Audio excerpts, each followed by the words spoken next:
Peon সাইকেলে এসে রঘুর হাতে একটি চিঠি দিয়ে চলে গেল। রঘু চিঠি হাতে ঘরে ঢুকল। বিলাসবাবু তখন ঘরে বসে লেখালেখি করছে। বাবু, আপনার চিঠি এসেছে, এই নিন। বিলাসবাবু লেখার খাতাটা বন্ধ করে বিরক্তি ভরে রঘুর হাত থেকে চিঠিটি নিল। এই ননীগঞ্জের বিলাসবাবু একজন গল্প লেখক। তিনি অধিকাংশই ভৌতিক গল্প লেখেন। গত 3 বছরের মধ্যে বেশ কয়েকটি বই পাবলিশড হয়েছে তার। বর্তমানে এই লেখাটাকেই তিনি পেশা হিসেবে বেছে নিয়েছেন। এই বাড়িতে তার চাকর রঘু আর তিনি, এই 2 প্রাণী ছাড়া এই বাড়িতে আর কেউ থাকে না। আত্মীয় স্বজন যা ছিল তাদের সঙ্গে সম্পর্ক বিচ্ছেদ হয়ে গেছে বহুদিন আগে। তার একটি স্কুল জীবনের ঘনিষ্ঠ বন্ধু ছিল শশী মজুমদার। এখন তিনি মহেশপুরের একটি সরকারি হাসপাতালের ডাক্তার। তাই রঘুর হাতে চিঠি দেখে তিনি একটু বিরক্তি বোধ করলেন যে পিয়ন ভুল করে তাকে চিঠি দিয়ে যায়নি তো। চিঠিটা হাতে নিয়ে দেখলেন চিঠির খামে মোটা অক্ষরে লেখা আছে বিলাস রায়। আর কোনো সন্দেহ নেই, এটা তারই চিঠি। খাম খুলে চিঠি বের করতে বিলাসবাবুর মুখে একটু হাসি ফুটে উঠল। এটা তার একমাত্র বন্ধু শশীর চিঠি। চিঠিটির ওপর একবার চোখ বুলিয়ে বিলাসবাবু বলল, বুঝলে রঘু কাকা, এই শশীটাকে নিয়ে আর পারা যায় না। আগে বাবু, আপনি কার কথা বলছেন? আপনার সেই ছোটবেলার বন্ধু শশীবাবুর কথা? হ্যাঁ, আমার একমাত্র বন্ধু শশীর কথাই বলছি। ও আমাকে কয়েকটা দিন মহেশপুরে গিয়ে সময় কাটানোর জন্য আমন্ত্রণ জানিয়েছে। তাই ভাবছি কালই মহেশপুরে যাওয়ার জন্য রওনা হব। ওখানে গিয়ে আমার গল্পের বাকি কাজটাও শেষ করব। নতুন পরিবেশে নতুন গল্প বেশ জমবে। আগে বাবু, এবার কি গল্প লিখেছেন? আমাকে পড়ে শোনালেন না তো। তোমাকে এর আগে যে গল্পগুলো শুনিয়েছি সেগুলি সব আমার লেখা হয়ে গেছে। আর এখন যে গল্পটা লিখছি সেটার কাজ কিছুটা বাকি আছে। তাই তোমাকে গল্পটা শোনাতে পারলাম না। কিন্তু একটা কথা তোমাকে বলে রাখি, এবারের গল্পটা একটু অন্য ধরনের। এবারও নিশ্চয় ভূতের গল্প। তা বাবু, আপনার গল্পটির নাম কি রেখেছেন? এবার যে গল্পটা লিখছি তার নাম অশরীরীর জবানবন্দি। বাহ, নামটা তো খুব সুন্দর হয়েছে বাবু। গল্পটা শুনলে তোমার আরও ভালো লাগবে। মহেশপুর থেকে ফিরে এসে তোমাকে পুরো গল্পটা শোনাবো। আচ্ছা, তুমি তাহলে আর দেরি করো না, এখনই বাজারে চলে যাও। আজ আর রাত জেগে লেখালেখি করবো না। রাতের খাবারটা তাড়াতাড়ি খেয়ে ঘুমিয়ে পড়ব। আর হ্যাঁ, বাজার থেকে একটা দেশি মুরগি নিয়ে এসো। কাল সকালে তো আমি মহেশপুর চলে যাব, তাই আজ তোমার হাতের একটু দেশি মুরগির ঝোল খেয়ে যাই। রঘু বিলাসবাবুর কথা মতো বাজারের থলি নিয়ে গায়ের হাট থেকে কিছু টাকা দিয়ে সবজি আর একটা গোটা মুরগি নিয়ে যখন বাড়ি ফিরল তখন সন্ধ্যা গড়িয়ে গেছে। রঘু তাড়াতাড়ি করে রান্না সেরে বিলাসবাবুকে খেতে ডাকল। বাবু, রান্না হয়ে গেছে, এবার খেতে আসেন। বিলাসবাবু ঘর থেকে বেরিয়ে এসে খেতে বসলেন। দেশি মুরগির ঝোল দিয়ে ভাত মেখে গালে দিয়ে বললেন, তোমার হাতের রান্নার জবাব নেই রঘু কাকা। আর শোনো, আমার ফিরতে কয়েকদিন দেরি হতে পারে। এ কটা দিন তুমি নিজের বাড়ি মনে করেই থেকো। কি যে বলেন বাবু, গত 10 বছর ধরে এখানে কাজ করছি। আমাকে আর নতুন করে বলে দিতে হবে না। কিন্তু আপনি বাড়িতে না থাকলে আমারও মনটা বড্ড খারাপ লাগে। আরে বাবা, মাত্র তো 6-7 দিনের ব্যাপার। তুমি মন খারাপ করো না। কাল সকাল 7:15 আমার ট্রেন আছে। আমি ঘরে গিয়ে ব্যাগটা গুছিয়ে রাখি, নইলে কাল বের হতে দেরি হয়ে যাবে। খাওয়া শেষ করে বিলাসবাবু ঘরে ঢুকে ঘরের দরজা বন্ধ করে দিল। রঘু কাকাও ঘরে ইলেকট্রিক বাতি নিভিয়ে দিয়ে ঘুমিয়ে পড়ল। রাত ফুরিয়ে দিনের আলো ফুটতেই রঘু কাকা চা নিয়ে এসে হাজির হলো। বাবু, আপনার জন্য চা নিয়ে এসেছি। এত সকালে তুমি আবার চা বানাতে গেলে কেন বলো তো? সকালবেলা শুধু মুখে বাড়ি থেকে বের হবেন, তাই আপনার জন্য একটু চা বানিয়ে নিয়ে এলাম। চা খেয়ে বিলাসবাবু চায়ের প্লেটটি টেবিলের উপরে রেখে বলল, আমি এবার আসি রঘু কাকা, তুমি সময় মতো খাওয়া দাওয়া করে নিও আর সাবধানে থেকো। এই বলে কাঁধে ব্যাগ ঝুলিয়ে একটি রিক্সা ধরে বিলাসবাবু স্টেশনের দিকে চলে গেল। তিনি যখন স্টেশন চত্বরে এসে পৌঁছালো তখন স্টেশনের ঘড়িতে 7:05। তিনি দেখলেন 1 নম্বর প্ল্যাটফর্মে মহেশপুরে যাওয়ার ট্রেনটি দাঁড়িয়ে আছে। বিলাসবাবু হন্তদন্ত হয়ে টিকিট কাউন্টার থেকে একটি টিকিট কেটে ট্রেনে চেপে বসলেন। ঘণ্টা 3 ট্রেন চলার পর বিলাসবাবু মহেশপুর স্টেশনে এসে পৌঁছালো। বিলাসবাবু ট্রেন থেকে নামতেই দেখলেন টিকিট কাউন্টারের পাশে শশী দাঁড়িয়ে আছে। তিনি সোজা ব্যাগটাকে নিয়ে এগিয়ে গেলেন শশীর কাছে। হ্যাঁ রে বিলাস, আসতে কোনো অসুবিধা হয়নি তো? না না, কোনো অসুবিধা হয়নি। তাই এবার বল, এত জরুরি তলব কেন ভাই? এখন নয়, চল আগে বাড়ি চল, তারপর না হয় সব বলবো। স্টেশন চত্বর থেকে নেমে রাস্তার ধারে গিয়ে শশী একটি সবুজ মিষ্টি রঙের গাড়ি দেখিয়ে বলল, বিলাস, এই গাড়িতে চেপে বস, এটা আমার গাড়ি। তুই গাড়ি আবার কবে কিনলি? ডাক্তারি করে তো তাহলে ভালোই উন্নতি করেছিস দেখছি। এই যে লেখক বাবু, আপনি তাহলে আপনার পেশাটা ছেড়ে দিয়ে ডাক্তারি শিখুন। না রে শশী, আমি যেমনটা আছি এতেই খুশি আছি, এর থেকে বেশি কিছুর প্রয়োজন নেই। তারা কথাবার্তা বলতে বলতে বাড়ির সামনে এসে পৌঁছালো।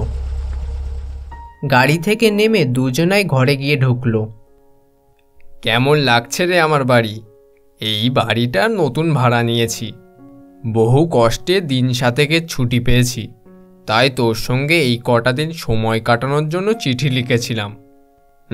তাছাড়া আমি একটা সমস্যায় পড়েছি, আর এই সমস্যার সমাধান করার জন্যই আমি তোকে এখানে ডেকেছি। অবশ্য এতে তোর লেখার জন্য নতুন একটা গল্পের প্লটও বেরিয়ে যাবে। বাহ, সমস্যার মধ্যেও গল্প, দারুণ ব্যাপার তো। কিন্তু সমস্যাটা কি সেটা তো বল। তোকে যে কিভাবে বলবো কথাটা, সেটা বুঝতে পারছি না। কেন রে, কি এমন কথা যা তুই বলতে পারছিস না? তুই আমাকে নির্ভয়ে বলতে পারিস। তুই কি ভূত প্রেতে বিশ্বাস করিস? আমি একজন গল্প লেখক, বর্তমান, বাস্তব, অবাস্তব সব কিছুই নিয়ে আমাকে লিখতে হয়। এই এখন আমি যে গল্পটা লিখছি সেটাই তো ভূতকে নিয়ে। আমি নিজে কখনো ভূতকে বাস্তবে দেখিনি, কিন্তু আমার কল্পনায় যতদূর জানি ওদেরও একটা অস্তিত্ব আছে। এবার তুই পুরো ব্যাপারটা আমাকে খোলসা করে বলতো। আমি হাসপাতাল থেকে বাড়ি ফেরার পথে একটি ভাঙাচুরা পুরনো বাড়ি পড়ে। বাড়িটা দোতলা, বহুদিনের পুরনো বাড়ি। কিন্তু আমি যখন রাতে বাড়ি ফিরি তখন আশ্চর্যভাবে বাড়িটার রূপ পরিবর্তন হয়ে যায়। দেখে মনে হয় একেবারে নতুন বাড়ি। বাড়ির ভেতরে আধা অন্ধকার আর আধা আলো জ্বলে। আর আশ্চর্য ব্যাপার, বাড়ির ভেতরের কাচের জানলা দিয়ে কে যেন আমাকে ডাকতে থাকে। তোর তো এটা মনের ভুলও হতে পারে। সারাটা দিন রোগী নিয়ে নাড়াচাড়া করিস, কত রোগী আবার মারাও যায়। আমার যদি মনের ভুল হয়ে থাকে তাহলে বারবার একই ভুল হয় কি করে? আমি এই বিষয় নিয়ে গায়ের অমল দত্তকে একবার বলেছিলাম। তিনি আমাকে ওই বাড়ি থেকে দূরে থাকতে বলেছেন। ওটা নাকি ভূতের বাড়ি। ওরা নাকি রাস্তার লোককে আকর্ষণ করে ঘরের ভিতরে নিয়ে যায়। আর এটাও বলেছে যে একবার ওই ঘরের ভিতরে গেলে সে আর কখনোই ফেরে না। এই গল্পটা আমি সত্যিই লিখব। ঘটনাটা আমার মাথায় সাজানো হয়ে গেছে, শুধু ওখানে একটিবার যাওয়ার দরকার। তোর যদি কোনো আপত্তি না থাকে তাহলে একবার গেলে হয়। আমি আপত্তি করব কেন? তুই কখন যাবি সেটা বল, আমি তোকে যে কোনো সময় ওখানে নিয়ে যেতে পারি। আচ্ছা, দুপুর তো গড়িয়ে গেল, একটু কিছু খেয়ে তারপর না হয় যাওয়া যাক। ঠিক আছে, তাই হবে। আমি তোর জন্য আগে থেকে রান্না করে রেখেছি। তুই রান্না করেছিস? কেন, তোর বাড়িতে কোনো চাকর নেই? আরে ভাই, মদন নামে একজন বৃদ্ধ চাকর আছে। পরশু সে ছুটি নিয়ে গ্রামের বাড়িতে গেছে। বৃদ্ধ লোক কয়েকদিন ধরে গ্রামে যাবে বলছিল, তাই ওনাকে দিন 5 ছুটি দিয়ে দিয়েছি। ভালো করেছিস। এই কটা দিন শুধু দুই বন্ধুতে মিলে কাটাবো। এই জন্যই তো তোকে আসার জন্য লিখেছিলাম। এবার চল, খাওয়া দাওয়া সেরে বেরিয়ে পড়ি। আমি এই ভৌতিক ঘটনার শেষ দেখে ছাড়ব। তারা দুজনেই দুপুরের খাওয়ার পর গাড়ি নিয়ে বেরিয়ে পড়ল সেই পুরনো বাড়িটি দেখতে। আধ ঘন্টার মধ্যে তারা পৌঁছে গেল সেই বাড়িটার কাছে। বাড়িটা ঠিক আগের মতোই নিষ্প্রাণ অবস্থায় দাঁড়িয়ে আছে। বিলাস, ভালো করে দেখে রাখ বাড়িটা, রাতে আবার আসতে হবে তো। শশী, এখন দিনের আলোতে বাড়িটার ভেতরে একবার ঢুকলে হতো না? হ্যাঁ, বাড়িটার ভিতরে ঢুকতে পারলে তো হতো, কিন্তু দরজায় একটা মোটা তালা ঝুলছে যে। তাই তো, আমি তো লক্ষ্যই করিনি। কিন্তু আমার একটা কৌতূহল কিছুতেই কাটছে না। এই পরিত্যক্ত ভাঙা বাড়িটা রাতের আধারে কিভাবে রূপ বদল করে? দৃশ্যটা দেখার জন্য আমার মন চঞ্চল হয়ে উঠেছে। এবার বাড়ি ফিরে চল, তোর সমস্ত কৌতূহল আজ রাতে দূর হয়ে যাবে। এই বলে তারা বাড়ির দিকে রওনা দিল। শশী আর বিলাস বাড়ি পৌঁছে একটু বিশ্রাম করতে লাগলো।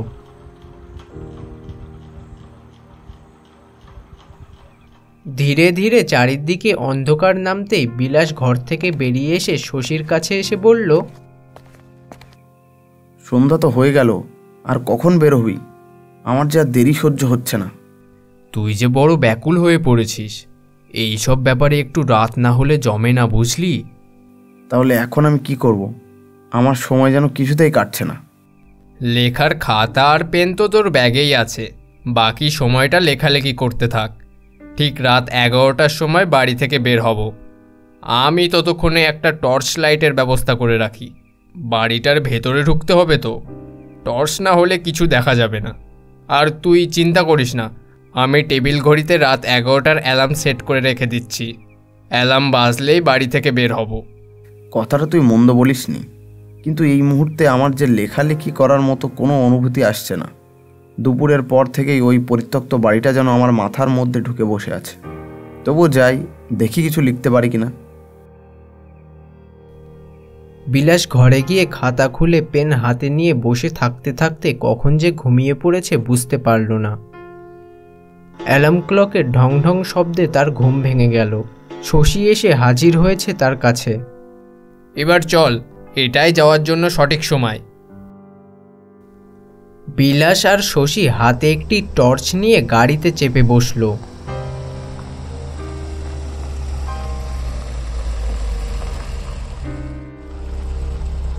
কিছু দূর আসার পর শশী বলল, ওই পোড়ো বাড়িতে ভূত প্রেত আছে কিনা জানি না, কিন্তু ওখানে কিছু না কিছু তো অবশ্যই আছে। যাই থাক না কেন, আজ এর শেষ দেখে ছাড়ব। তোর হাতে খাতা আর পেন দেখে মনে হচ্ছে তুই ভূতেদের ইন্টারভিউ নিতে যাচ্ছিস। অবশেষে তারা ধীর গতিতে গাড়ি চালিয়ে বাড়িটির সামনে এসে দাঁড়ালো। শশীর হাতে টর্চ ছিল। সে টর্চ ঘুরিয়ে বাড়ির উপরে ফেলা মাত্রই বাড়িটির চেহারা যেন পরিবর্তন হয়ে গেল। বাড়িটা যেন একেবারেই নতুনের মতো দেখাচ্ছে। তারা দরজার দিকে ভালোভাবে তাকাতেই দেখতে পেল সেই পুরনো জংধরা তালাটা আর নেই। এটা কি করে সম্ভব? আমি তো নিজের চোখকে বিশ্বাস করতে পারছি না। বিলাস, দেখ, দরজার গায়ে রক্তের মতো কি যেন লেগে আছে, আর সেই জং ধরা তালাটাই বা কোথায় গেল? আরে ওটা কিছু না, কেউ হয়তো আমাদেরকে ভয় দেখানোর জন্য এসব করে রেখেছে। শশী ঘরের জানলার দিকে এগিয়ে গিয়ে ভিতরে দেখতেই একটি অদ্ভুত দানবীয় মূর্তিকে দেখতে পেল। মূর্তিটি একটি কাটা হাত চিবিয়ে চিবিয়ে খাচ্ছে, আর তার মুখ দিয়ে গড়িয়ে পড়ছে তাজা রক্তের ধারা। শশী বিলাসকে ডেকে দেখাতে যাবে, এমন সময় মূর্তিটি অদৃশ্য হয়ে গেল। বাড়িটির মধ্যে যাই থাক না কেন, আমাদেরকে বাড়ির ভেতরে ঢুকতেই হবে। হয়তো বাড়ির ভিতরেই লুকিয়ে আছে আসল রহস্য। এমন সময় শশীর হাতের টর্চটা জ্বলতে জ্বলতে বন্ধ হয়ে গেল। তার সঙ্গে শশী বাড়িটার ভিতর থেকে ভেসে আসা অদ্ভুত হাসির আওয়াজও শুনতে পেল। বিলাস, তুই কি কিছু শুনতে পেলি? কই না তো। শশী, তুই কি আমাকে ভয় দেখানোর চেষ্টা করছিস? না রে, এক্ষুনি আমি একটা পৈশাচিক হাসির আওয়াজ শুনতে পেলাম। আওয়াজটা বাড়ির ভেতর থেকে আসছে। এবার আমার কিন্তু খুব ভয় করছে বিলাস। তুই যেন এই ঘরের ভেতরে ঢুকিস না। চল আমরা বাড়ি ফিরে যাই। তুই এত ভয় পাচ্ছিস কেন? আমার কিছুই হবে না। আজ হয়তো এই বাড়িতেই আমি ভূতের দর্শন পেয়ে যেতে পারি। আমি খাতা আর পেন নিয়ে ভেতরে চললাম। তুই কিন্তু আমি না ফেরা পর্যন্ত অপেক্ষা করিস। বিলাস ঘরে ঢুকে যাওয়া মাত্রই দরজা বন্ধ হয়ে গেল। শশী ভয়ে ভয়ে তার গাড়ির কাছে এসে দাঁড়িয়ে রইল। কিন্তু অনেকক্ষণ কেটে গেল, বিলাস আর ঘর থেকে বের হলো না দেখে শশী ঘরটির কাছে গিয়ে জানলা দিয়ে তাকাতেই পুরো দেহটা যেন বরফের মতো ঠান্ডা হয়ে গেল। সে দেখল যে একটি টেবিল জুড়ে 4টি প্রেতাত্মা দাঁড়িয়ে আছে। বীভৎস তাদের চেহারা, আর তার বন্ধু মুন্ডু কাটা অবস্থায় পড়ে আছে টেবিলের ওপরে। বিলাসের মুন্ডহীন দেহটি টেবিলের ওপরে রাখা খাতার ওপরে গল্প লিখে চলেছে। শশী দুহাত দিয়ে মুখ চেপে জানালার পাশে দাঁড়িয়ে সব কিছুই দেখে চলেছে। হঠাৎ টেবিলের ওপরে রাখা বিলাসের কাটা মুন্ডুটা জানালার দিকে ঘুরে গিয়ে বলল, শশী, তুই ফালতু আমাকে ভয় দেখাচ্ছিলি। দেখ, এরা কত ভালো। আমাকে এরা প্রত্যেকেই নিজেদের রহস্যজনক মৃত্যুর কথা বলছে। তুই আর একটু অপেক্ষা কর, আমার আর 2 লাইন লিখলেই হয়ে যাবে। ঘরের মধ্যে থাকা অশরীরী আত্মাগুলি যেন একসাথে হেসে উঠল। শশী এই দৃশ্য দেখে জানালার কাছ থেকে দৌড়ে পালাতে গেল, কিন্তু পারল না। ঘরের ভিতরের বিলাসের মুন্ডহীন দেহটা এসে জানালা দিয়ে হাত বাড়িয়ে তার ঘাড়টা ধরে মুচড়ে দিল। তারপর ঘরের ভেতরটা কালো ধোঁয়ায় ভরে উঠল। অশরীরী আত্মাগুলিও যেন সেই ধোঁয়ায় মিলে গেল। শশীর নিষ্প্রাণ দেহটি পড়ে রইল ঘরের বাইরে জানালার পাশে।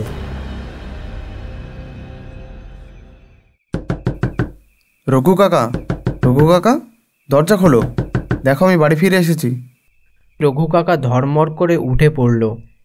আরে বাবু বাড়িতে ফিরেছে মনে হচ্ছে। যাই দরজাটা খুলে দিই। রঘু কাকা একটি লণ্ঠন জেলে তাড়াতাড়ি এগিয়ে এসে ঘরের দরজাটা খুলে দিল। কিন্তু দরজার বাইরে রঘু কাকা কাউকে দেখতে পেল না। শুধু দেখল যে দরজার নিচে বিলাসবাবুর লেখার খাতা আর রক্ত মাখা পেন পড়ে আছে।